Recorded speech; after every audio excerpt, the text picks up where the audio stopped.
Welcome back to the channel and thank you for checking out today's video. So due to the length of last week's video where I mentioned 63 stocks, I wanted to see if I could change up the series a little bit in an effort to make these videos a little shorter. So I'm still going to be using the same list and the same criteria from before, but what I'm going to do now is pick my 5 favorite stocks from that list to share with you all. I will still add the stocks and the tickers to the description and the pinned comment down below if you guys are interested in those stocks as well. So a quick refresher on the episode criteria. All the stocks on the list will have an ex-dividend date between the 20th of June and the 24th of June.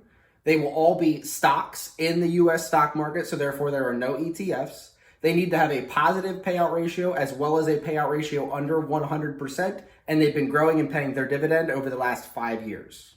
You guys will see my personal stock picking criteria creep into this list because it's my list of stocks. If you guys want to see exactly what my stock picking criteria is, I'm going to leave a link in the end of this video that you guys can watch that video as a refresher on what I value as an investor. All right, so jumping right into the list, the 5th stock on my list is BankFirst, stock ticker BFC.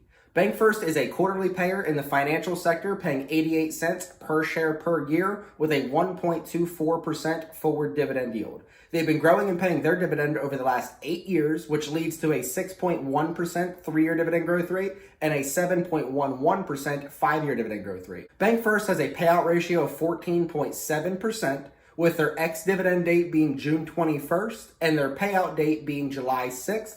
And something I value as an investor is beating the market. So if you would have put $10,000 in BFC on June 11th of 2012 and kept it in there and reinvested your dividends until June 10th of 2022, BFC actually would have returned you $57,551.28 versus the S&P 500, $35,898.98. The 4th stock on my list is Toro, stock ticker TTC. They are a quarterly payer in the industrial sector, paying $1.20 per share per year with a 1.51% forward dividend yield. They've been growing and paying their dividend over the last 18 years with a 3-year dividend growth rate of 9.79% and a 5-year dividend growth rate of 11.6%, all with a payout ratio of 33.19%. Toro's ex-dividend date is June 21st of 2022 with a payout date of July 13th, 2022. And again, comparing Toro to the S&P 500 over the last 10 years with dividends reinvested, you can see that TTC brought back $51,262.95, while the S&P brings back that same $35,898.98. My 3rd favorite stock this week is Canadian Pacific Railway, stock ticker CP. They are a quarterly payer in the industrial sector, paying 60 cents per share per year with a 0.87% forward dividend yield. They've been growing and paying their dividend over the last 6 years with a 3-year dividend growth rate of 15.84% and a 5-year dividend growth rate of 14.95% with a payout ratio of 21.68%. CP has an ex-dividend date of June 23rd with a payout date of July 25th. And again, with $10,000 reinvested 10 years ago while reinvesting those dividends, we have CP with a return of $53,936.54, and the S&P brings back that same $35,898.98.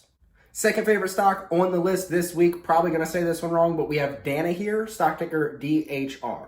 They are a quarterly payer in the healthcare sector, paying $1 per share per year with a 0.41% forward dividend yield. They've been growing and paying their dividend for the last 13 years, which leads to a 10.63% 3-year dividend growth rate and an 11.47% 5-year dividend growth rate. They have a payout ratio of 8.54%. DHR's ex-dividend date is June 23rd with a payout date of July 29th. And with $10,000 invested back 10 years ago while reinvesting those dividends, DHR returns $68,431.33 while the S&P brings back the same $35,898.98. All right, my number 1 stock on the list this week is Broadcom, stock ticker AVGO. They are a quarterly payer in the technology sector, paying $16.40 per share per year, which leads to a 3.11% forward dividend yield. Broadcom has been paying and growing their dividend over the last 11 years, and they have a very, very impressive 29.75% 3-year dividend growth rate and an even more impressive 38.24% 5-year dividend growth rate, all while keeping their payout ratio to just 49.33%.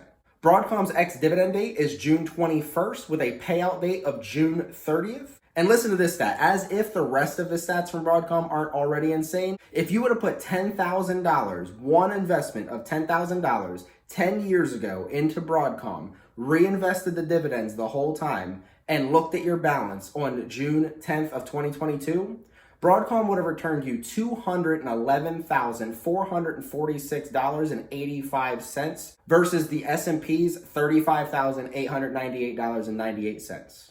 That is almost a $180,000 difference, and the only money that you put in for that is your initial $10,000 and the dividends that AVGO has paid you back since then. Well, that's going to wrap it up for today's video. Please be sure to leave a like on the video if you guys enjoyed today's content. Please let me know if you guys enjoyed today's video down in the comments, or if you prefer the old style of ex-dividend videos. Also, check down in that description down below. Of the stocks that have ex-dividends this week, let me know if your list is different than mine, or maybe just the order's a little different, but either way, I'd be very curious to know who your top 5 are for next week. Don't forget to subscribe for new dividend-related content every Monday and Friday.